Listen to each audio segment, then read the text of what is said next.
Hey everyone, welcome to A Game for Your Thoughts. Today we're talking about one of gaming's most iconic titles. That's The Legend of Zelda.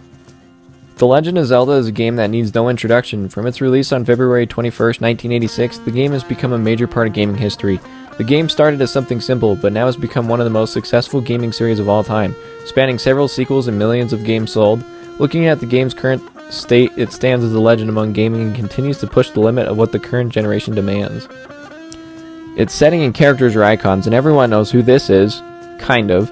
The series has games that have defined childhood, games that we've spent hundreds of hours playing over and over, discovering all it has in store, and yet to this day, it is a game series that has left a mark on gaming and pop culture as a whole that will never be forgotten. So where did this all begin? What made The Legend of Zelda such an iconic franchise, and how did it change gaming as a whole? The development of The Legend of Zelda began back in 1985 with Shigeru Miyamoto and Takashi Tezuka while they were working on Super Mario Bros. Up to that point, gaming had been a very straightforward experience. The whole thing had been one linear adventure that rewarded you with a score, and that score became your goal. But Miyamoto and Tezuka wanted to make something different, to show that gaming could be more than just getting points. They wanted gaming to be an adventure. At the time, the Indiana Jones movies were very popular. Miyamoto said that Indiana Jones was a major influence on wanting to make an adventure game. This game would be something different, something that required more thinking, more dedication, and more time to solve the puzzles and explore the world they had created. Development began with Tezuka and Miyamoto drawing out level designs, using graph paper and drawing out the dungeons and enemy designs, all in the meantime while working on Super Mario. One of the most iconic things about Zelda is the music. Every gamer knows its theme song, its heroic theme that sparks a sense of adventure that the game presents, and from the beginning the game's soundtrack is something that is synonymous with the franchise. At first, the plan by Nintendo was to use the Raviel's Borleo, a classical music piece that would soon be the face of the Zelda franchise, until they found out that the copyright was still valid for one more month. Time they didn't have, so it fell to composer Koji Kondo to write the game's music. The iconic theme that would go down in gaming history was written in one night.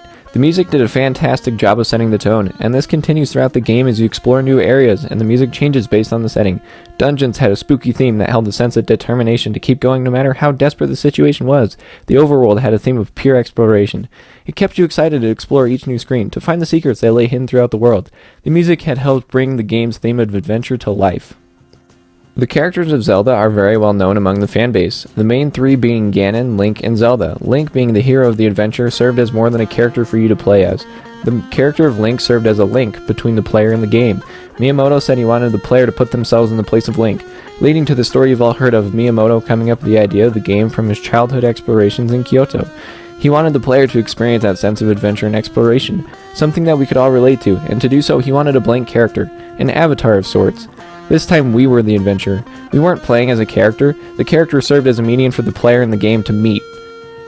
The game came out in Japan with the title The Hyrule Fantasy: The Legend of Zelda, a title that was lost in the game's journey to America, as we know the game as The Legend of Zelda.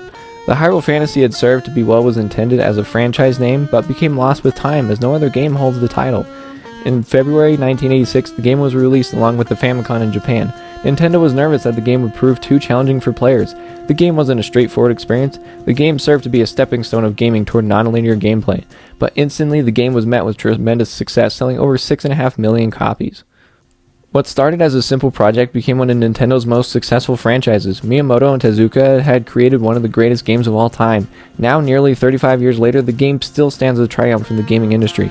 The game changed how we played games. It was no longer shooting for the highest score, it was the sake of adventure. It was the desire to explore the world and find the secrets it contained, solve the puzzles, and explore the complex dungeons. Gaming had been changed overnight. This began a community that Miyamoto had hoped for.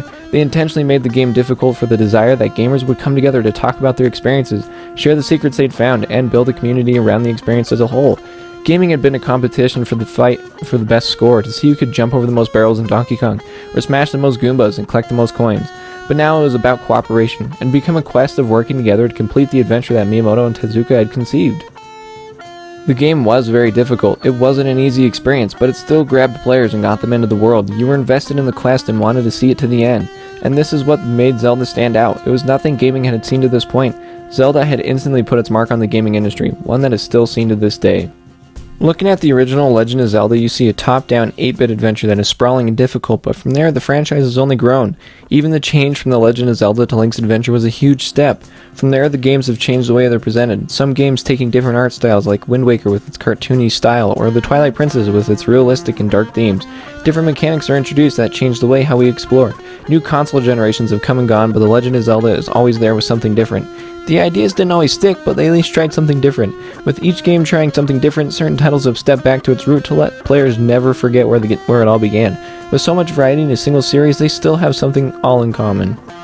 In the end, the game follows a simple formula: adventure. It was never about telling complex stories, it was never about aiming for a score, it was all for the sake of adventure, something I feel that the series has never lost.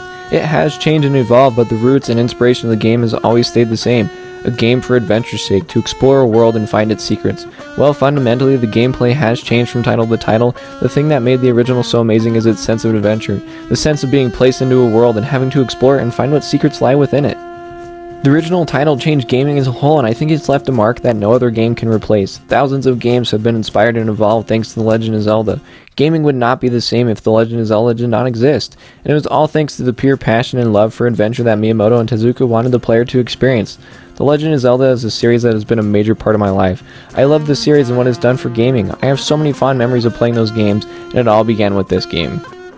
Hey, thanks so much for watching the video. I hope you enjoyed it. If you want to see more videos like this, don't forget to hit the like button. And while you're down there, if you want to hit subscribe and the bell to get notified every time I post a new video, that'd be awesome. I'm playing games and talking about them every day of the week, so go and check out more of my amazing videos. I'll catch you guys on the next episode of A Game for Your Thoughts.